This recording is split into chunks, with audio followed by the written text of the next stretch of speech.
And good morning again, everybody. Like I said before, my name is Josie Walker, and I'm the North Carolina field organizer for the Black Church Food Security Network. And I'm going to give an introduction to what Mrs. Slade is going to talk about. Solanatum tuberosum, and sweet potatoes are Ipomea batatas. So sweet potatoes are not potatoes. They're a, a, a root, and potatoes or white potatoes are a stem tuber.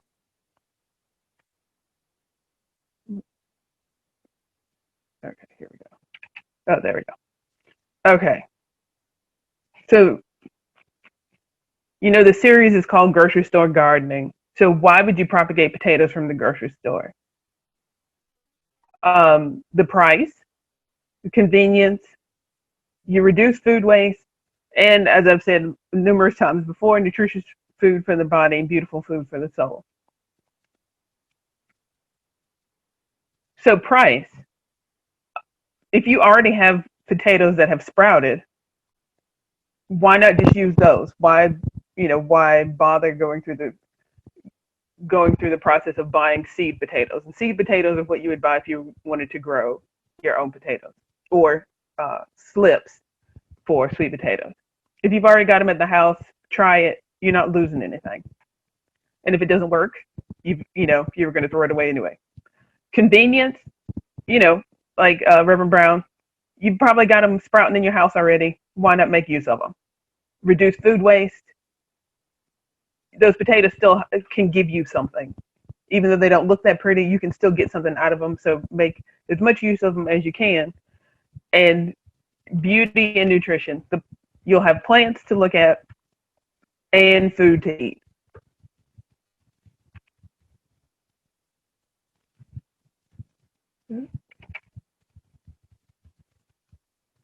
And this is considered plant propagation because we're getting new plants. We're not regrowing the potatoes, we're getting new plants. So this is propagation. And it might seem a little pedantic, but there is a difference between regrowing your food and so a little science lesson. Plant anatomy. We've seen this picture before, but for those who haven't, the different parts of the plant, I think it's important that you know how plants look, what the names of the parts are, and what part are we eating. Because if you know what part you're dealing with, you can figure out how to regrow things that we don't talk about in this series. So, as you can see, you've got roots, stems, leaves, nodes, internodes, petioles. Petioles are the parts that connect the leaf to the stem. The internodes are between the leaves. The roots are what grows underground and feeds the plant. And the stem is where everything travels up and down. So, what part of the plant are we actually eating? So sweet potatoes are a root tuber. So it's a swollen storage organ on the roots. And white potatoes are stem tuber. So that means they're a modified stem. But they're a storage organ for the stem. And the difference is root tubers have roots and stem tubers don't. When you dig up sweet potatoes, you'll see little hair-like roots coming off of it. When you dig up white potatoes, there aren't any. So here, I'm sure you've all seen this before, is a potato that's sprouted. So Solanatum tuberosum or white potatoes, or white potatoes, the purple potatoes as well, the yellow potatoes, red potatoes, all those, they're all the same family. They're just different varieties of the same vegetable. They're modified underground stems. So the eyes are the buds. So that's where the stems come out and form new plants.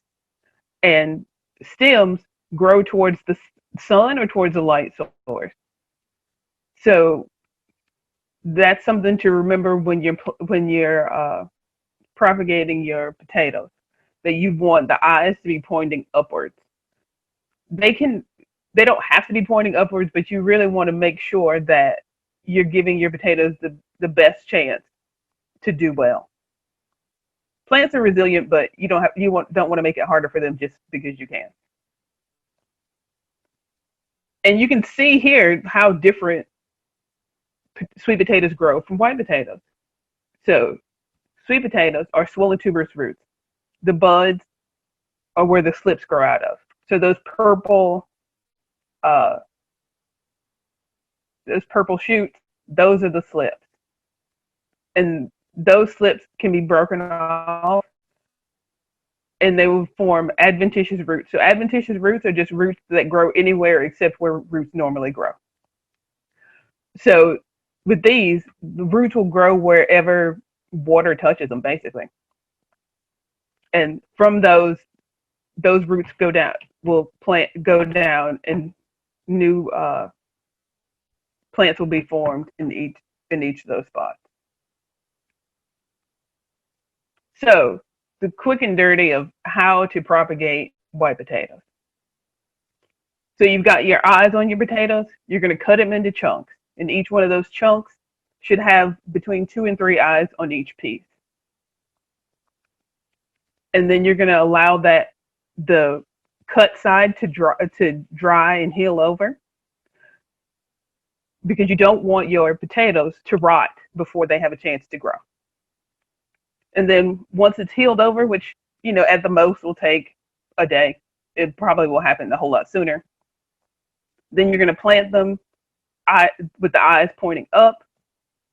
You're going to have, especially in a container, you want to have about 4 inches of soil on the bottom. Put your potato chunks in there, and they should be about a foot apart. So if you've got a 5-gallon bucket, you could probably, if you space it well, you might be able to get between 2 and 4 potatoes in the bucket. Make sure you have drainage holes. Always make sure when you have the container, always make sure you have drainage holes. And then once you plant those, then you're going to cover them up with about the same amount of soil, maybe a little bit more, and let them grow. And then as they grow every few inches, you're going to add more soil until you get to the top of the bucket, and just let it go. And keep it watered, keep it in a good spot. Potatoes like sun. Make sure that it gets plenty of sun, because all that greenery is feeding the potatoes in the ground. So the more sun it gets, the better it is. Okay, so oops. And sweet potatoes, it's a very different operation. So the slips, they're probably already growing in wherever you keep your potatoes anyway. And those little shoots, you can pop them off, or you can take the potato itself and put it in some water to grow more, or you can plant it to grow more and then pop them off. But once you take the slips off, you root those, which happens very, very quickly. When I say very quickly, I mean if you put them in some water today, you'll have roots tomorrow, which is unusual with most plants. They will root, but not that quickly. And then once you've got a significant amount of roots, so you know that these plants can live by themselves, and the ground is warm enough, and there's no frost coming, and you can put them out and then let them go. And I'm not going to get too much into that. I'm going to let Mr. Slade talk about that. But you can grow sweet potatoes in containers. You can grow white potatoes in containers. Just make sure they're big enough and you have enough space and sunlight for them to do what they do. In your container, like I said, it needs to be big. Um, just so you can, just so the potatoes have room to spread out. So with the white potatoes, you're going to put about 4 inches of soil on the bottom. Then you're going to place your chunks that you've cut with, your 2 or 3 eyes on each chunk in the bottom of that container, and they're going to be about a foot apart. I mean, they could be closer, they could be farther apart, but a foot is a good distance. So, like I said, with a 5-gallon bucket, maybe you can get 4 in there. That's kind of pushing it, but it can happen. So you put them in, eyes up, the cut side down, and then you would cover it with about the same amount of soil. And then when you see the green start popping up, you know that everything is good. And once your leaves and stems get about 4, you don't have to wait till 4 inches, but 2 to 4 inches more, you're gonna cover that up, and it's gonna grow 2 or 4 inches more. Cover that up, and you're gonna keep doing that until the soil is about level with the top of your container. And then after that, just let it go. Let it grow however it grows.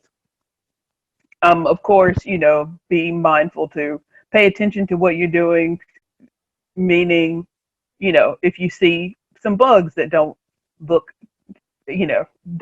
like they're helping anything, uh, pay attention to that. If you look, bright green and healthy, pay attention to that. So you continue to add soil as the plant grows. Yes.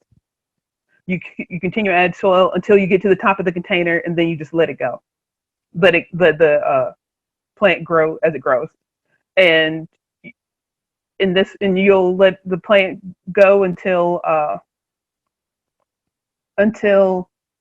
the leaves die back and they kind of fall over. And then that's when you know that the plant is done, like it's done all of its work, and it's time to dig up your potatoes. You can dig up potatoes early, but for then return your investment, wait until the plant says, I've done all I can do, and then dig them up. And if they're in a container, it's